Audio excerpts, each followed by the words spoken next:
Hello and welcome to Sentinel1 presents ETStudios Redefining Cybersecurity in association with ETCISO. I'm your host Shilpa Ratnam, and on the panel for our AI versus AI episode today, we have Diwakar Dayal, Managing Director, Country Manager, Sentinel1. We have Sanjeev Singh, CISO and Data Protection Officer, Birlasoft, and Unique Kumar Group CISO, Birla Group. A very warm welcome to all three of you. Thank you. Thank you so much for being part of our panel today. To set some context for all of you, in the ever-evolving landscape of cybersecurity, the clash between artificial intelligence and cyber threats has become a battleground of algorithms. As organizations deploy increasingly sophisticated AI-driven security solutions, malicious actors respond in kind, leveraging AI to devise more intricate and adaptive attacks. The conversation around AI versus AI delves into the nuances of this conflict. What is the vision of the group? What is the sort of digital transformation that you've seen over the past few years? So we have an understanding of your cyber landscape. Sure. So thank you for the opportunity. So Birla Group is a large conglomerate and one of the reputed conglomerate of India. We have different businesses. Starting from the consumer business, we have Orient Electric. On the other side, we have Birla Healthcare, which is into the IVF fertility, and we are in the top 10 fertility business in India.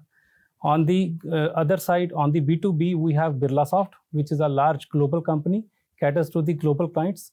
And the other side, we have HIL, which is into the pipes, into the roofing sheets, and also we have HIL Parador, which is in Germany.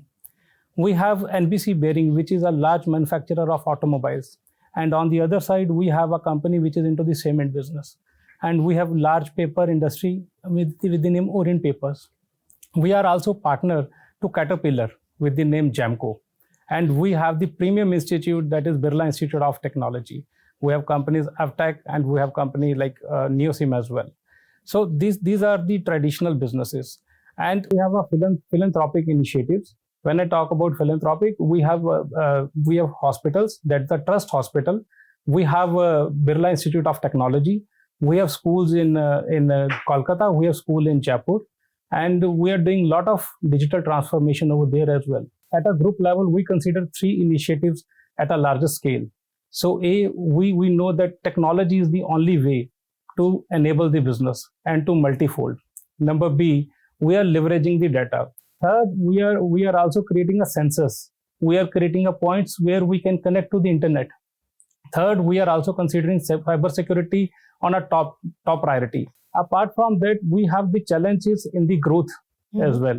So we want an excellent customer experience to be in place. So we want these world-class experiences at Birla Group. Now, coming to this sort of cyber attacks, despite the technology also developing, there's been so much advancement. Why is it that the breaches are now seemingly unstoppable? This is almost like a cat and mouse game where every time the vectors changed, right, you had adversaries or hackers really change their tactics to be ahead of the defense or the organizations that are defending against them, right? And I think when we kind of look at in India's lens and perspective, clearly there are a couple of challenges that stand out. One being antiquated technologies. I think we are still trying to defend, attacks of current generation using the technology and tools from last generation, right?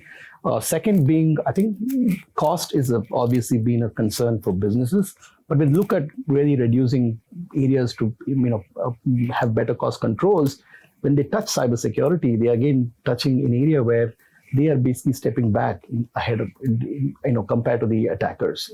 Third has been in terms of human talent. And I think the traditional approach of using humans to fight machines obviously is not working today. Absolutely. Sanjeev, I would love to hear your insights on this. I think the main reason why the breaches have not stopped, in fact, they're increasing, and I fear they'll continue to increase further, is because of motivation.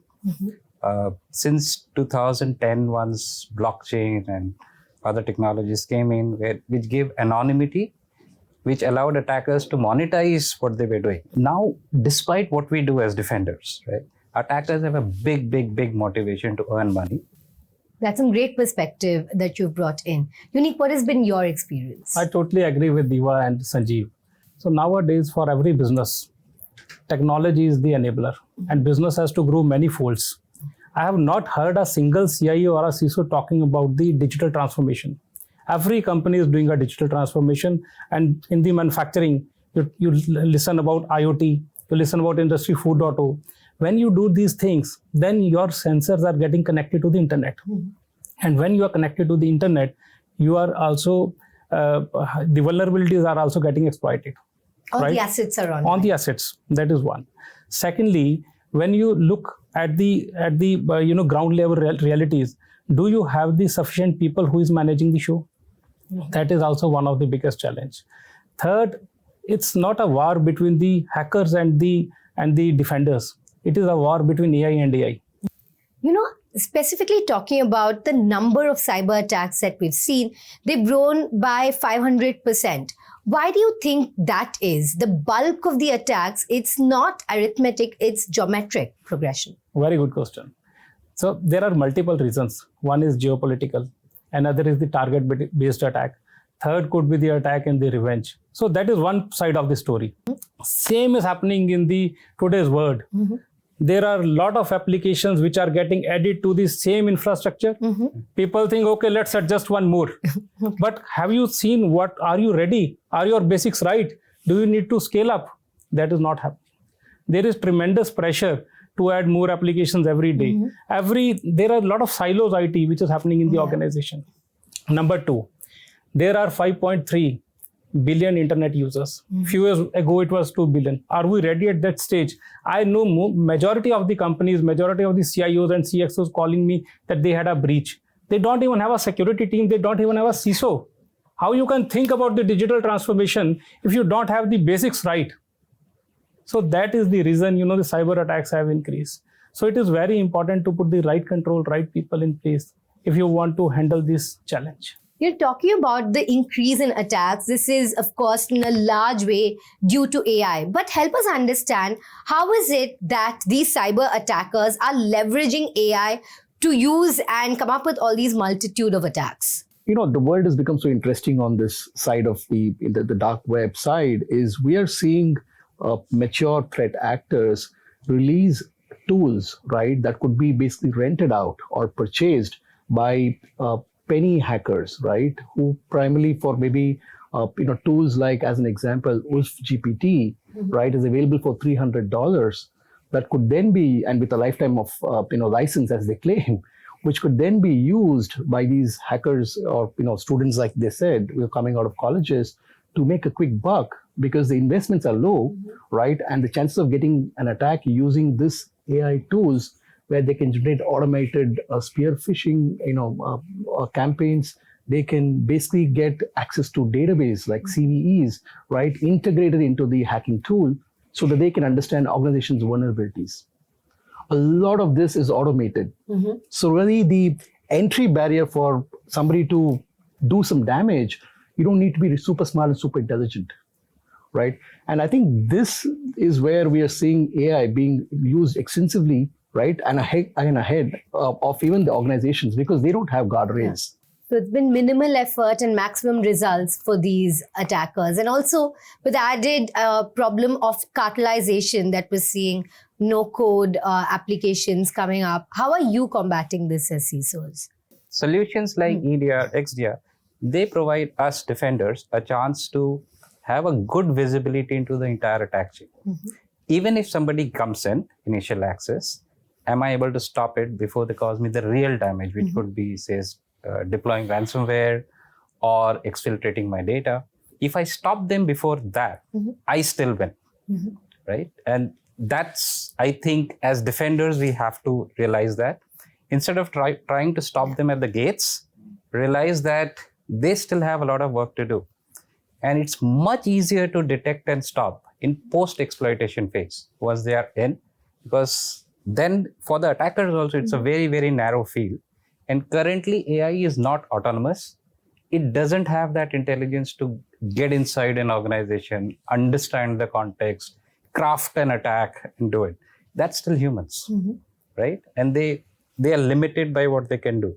That is where I think today we have the best opportunity to detect and stop it. So keep multiple checkpoints and your checks need to be in place. Interesting, sure.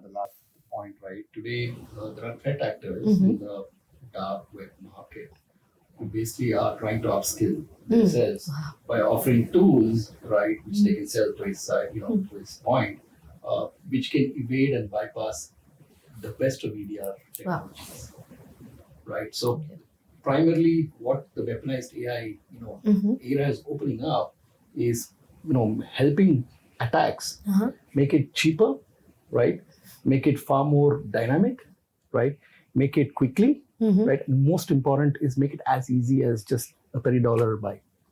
That's the era that we just started about. That's scary. You need to combat that sort of efficiency and determination. And just to add what Diva has said, earlier we were talking that it will take 180 days to detect whether you have a hacker inside your organization. Days were gone. Okay. It's a matter of a week, a matter of a day, because AI has made a game changer. Okay.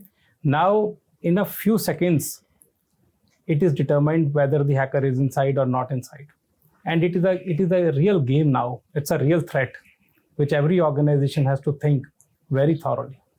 All right. So AI is being deployed on the defense side as well. And that is something we will be discussing in detail.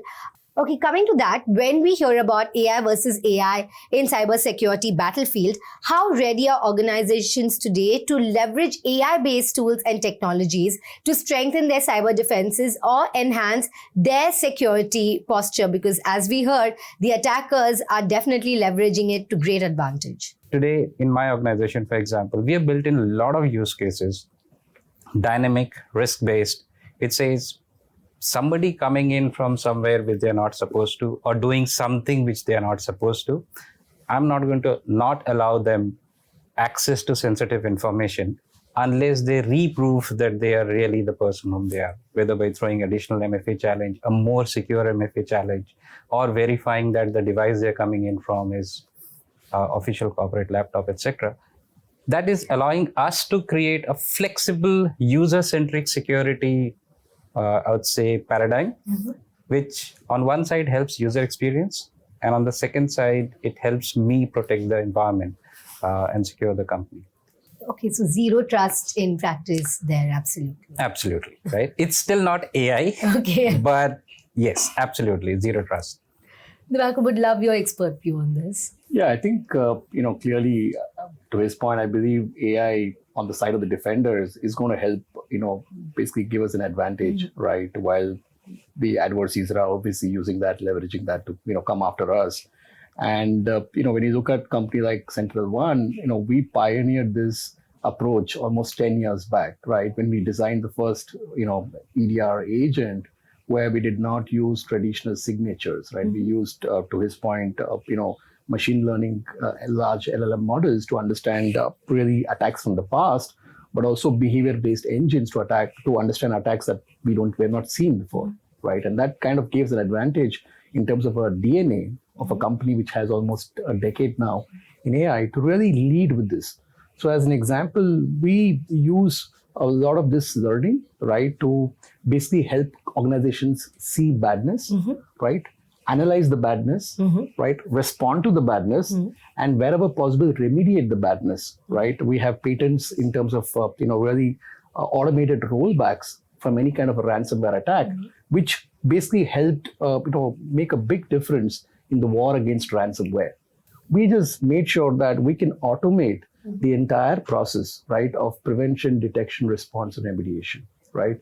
And we believe this battle will obviously take another couple of years. And as we evolve, we will also be investing a lot more in simplifying how organizations can battle these across different vectors. What I heard about Sentinel-1 is that your backups are real time, which means if there's an attack, it's rolled back to the last minute or something. And I think that is something that sets you apart from the rest for sure. Yeah, I think that helped us really differentiate in a very crowded market space where, CISOs and IT leaders have an ability to really help business resilience to be built inside their organization where it's almost automated, right? The power of really able to roll back from ransomware. And I think, these things have helped, us maybe help our organizations get better ahead of the curve when it comes to defending against the adversaries. Just to add to what Diwakar was saying, I think a big shout out to tools like EDRs and XDRs and the fab work that companies like Sentinelone is doing. As the tools mature, as we go along, as defenders, we also have to be very, very tactical in what tool we put where, what from ROI perspective and the value that we derive out on our security investments. Rather than just going and buying everything, we have to be very intelligent in what we pick and choose. Well, the strategies have been very informative, but I would love it if you can help us with some real world examples where AI has helped to defend against a malicious attack or, help to mitigate a AI cyber attack. Right, Sentinelone as an example, we are able to basically roll out our agents, right, in an organization that was recently breached across more than 8,000 endpoints in a matter of 24 hours. For you to do this manually, right, it would take you at least a couple of weeks, right? And it will maybe cost you 3 times as much because, now you're behind the adversary and trying to catch up.